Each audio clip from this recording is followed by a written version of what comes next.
The good news for the Golden State Warriors.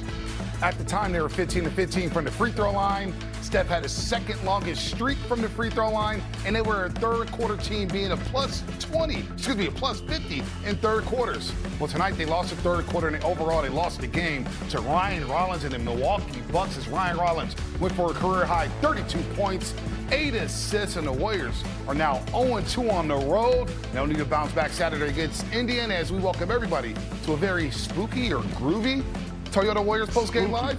Those spooky hours at Pfizer 4 for the Warriors, no doubt about that, as they lost by 10. That's an NBA champion, Festus Ezeli. I am Bonte Hill. No Giannis, no problem for the Bucks. NBA champion and WWE champion. Sorry, my bad. Bonte. I apologize. This is a very interesting game. All right, the Warriors were going against a Milwaukee Bucks team that has no Giannis. So that means all the role players, they get to play in all new roles. Normally you have Giannis with the ball in his hands and everybody else spaces out. Tonight, it was the Ryan Rollins show, okay? He came out with 32 big points, but even more importantly, he had 8 assists. Those 8 assists was getting everybody else on the court comfortable, getting the Milwaukee Bucks in the game. Him and Cole Anthony, the Warriors could not guard either one of them. They kept living in the paint for the Warriors, and they kept spraying out to other guys. Bobby Portis got going. Miles Turner got going. Taurean Prince got going for the Milwaukee Bucks. On the other hand, the Warriors couldn't do anything themselves because every time they tried to make a run, they would turn the ball over. 22 turnovers, gave them 27 extra points on top of those guys going. It's a tough recipe to win like that on the road. We always say it on the Warriors pregame live, but we said it again today, especially without Giannis Antetokounmpo. Don't give a team that is shorthanded extra opportunities. Take care of what you can control, which is the basketball. The Warriors didn't do that early in the first half, and then they do that overall for the game. And as you mentioned, 27 points off turnovers, and the bench points goes 38-29 Milwaukee. Well, it's really important when you come on the road to set the tone early. On a team like this, they're not playing with, they don't have this, everybody has the green light now. The superstar's not in the game, everybody gets to play their game. And so you cannot let them, the Warriors had 5 turnovers coming out the game. It was like the first 5 minutes of the game. They could never get themselves into rhythm, and they kept giving easy chances to the other team.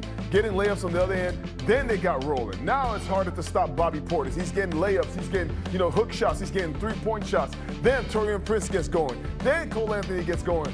So it was just a long night for the Warriors. The defense couldn't do anything. On the other end, Jonathan Kaminga tried to do his best to bring the team in. He had 24 points. Steph Curry came alive in the second half. He had 27.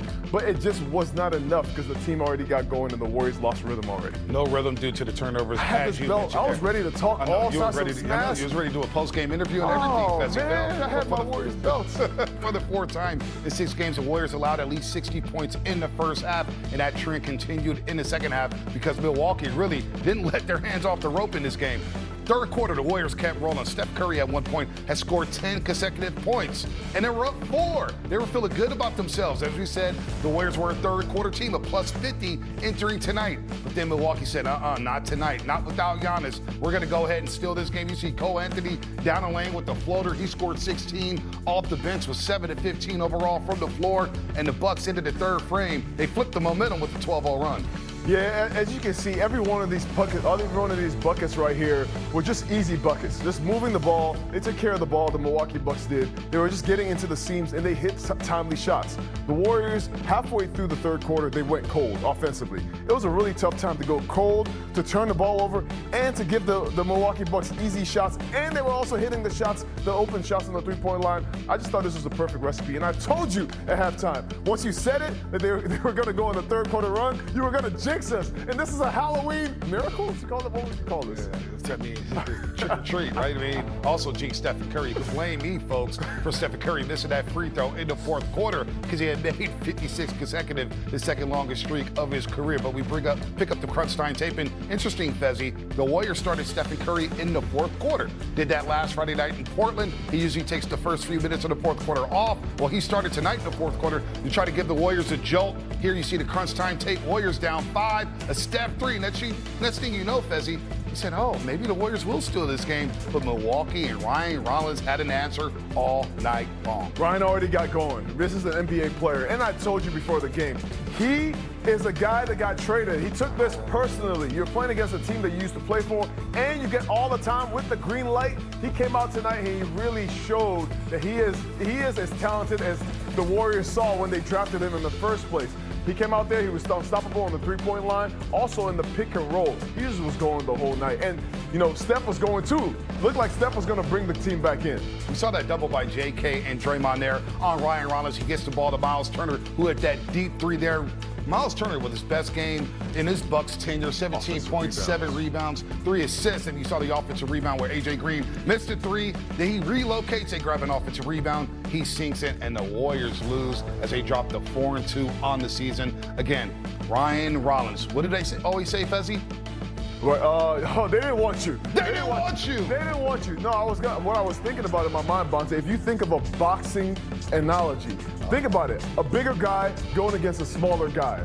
If the bigger guy starts to retreat, the smaller guy is going to get more comfortable, going to get more arrogant is the word, and he's going to get more confident. And that's what happened tonight. Going against the Warriors, they're going to get everybody's best shot. And tonight was just a perfect example. No superstar, no Giannis, no Michael Porter, Kevin Porter Jr., and even still, Ryan Rollins. These are NBA players. You cannot come into anybody's house and expect an easy win. Well, he set his career high against the New York Knicks Tuesday night with 25 big ones, 4 made threes. Tonight he goes for 32. And what growth from Ryan Rollins as he bounced around early in his NBA career, got into some off-the-court trouble, but he's found a home in Milwaukee, no doubt about that. They get the win. They improved to 4-1, but we cannot ignore the stellar play of Jonathan Kaminga early on this season. JK with 24 points and 8 big rebounds. Again, he leads the Warriors in rebounds per game with over 7.5. And he was efficient, Fezzi, 7 of 11, 2 for 4 from the three-point line. The one bugaboo wasn't turnovers tonight, but JK continues to excel in the starting lineup. It's really interesting, Bonte. JK is starting to become the stable force for the Warriors. Every time you get the ball in his hands, he is a mismatch for everything. This is the reason why they call him Baby Giannis. He's a mismatch when you put him on a guard. When a guard is on him, he can post him up and score. You saw that tonight against Shepard. When he had a big man on him, he drove to the rim. And then he's learning to play and cut off of Draymond, off of Steph, off of Jimmy. This is why they have that starting lineup that they do. The Warriors have Quentin Post starting because they want him to stretch the floor and have Jonathan Kaminga be able to operate in addition to those guys. I love that JK got a crack at Ryan Rollins and Cole Anthony tonight. This is a night where the Warriors pick and roll defense, it really exposed them. And JK was one of those people who's out there on the perimeter. I think moving forward, they got to find a way to work better on the perimeter. Start early in the game. Be more physical to start the game to put your impression on the opposing offense. JK gets to the free throw line. He goes 8 of 8. But you mentioned exposed on the pick and roll defense. We mentioned how they're giving up 60 in the first half and 4 of the first 6 games of the season. Where are they getting exposed in the pick and roll? Is it the weak side help? What's happening on that pick and roll when it comes to defense? We saw a plethora of everything defensively. I mean, this was just the perfect storm for the Warriors in terms of they weren't guarding the ball. The guards were getting to the middle of the paint. They were struggling at times to even help. A couple of the guards, Cole Anthony had one of the plays in the third quarter where he drives from coast to coast, gets a wide open layup. So no help there and no stopping the ball on that side. And then also, when they rotated, they were struggling to get out to the three-point shooters. I think the Warriors got to get back to their principles because if you have these, I mean, every night you're going to face shooters on the other end. You got to make sure that you shut them down early in the game and helping and being there exactly on time on defensive end. That's what's going to do that to start the game. Yeah, the Bucks shoot 41% from the three-point line, 19 of 46. And Steph, as you mentioned, Fezzi, he got going in the second half after a slow start here. Look, in the back-to-back, his scoring wasn't needed. Tonight, they needed Stephen Curry to go ballistic offensively, and he nearly willed them back into this basketball game. But he'll look at the stat sheet and say, I have to be better than 8 of 19. He was 4-10 from the three-point line, 6 rebounds, 4 assists. But overall, like you mentioned, Fezzi, other than that third quarter blitz, they just didn't seem to be in rhythm offensively.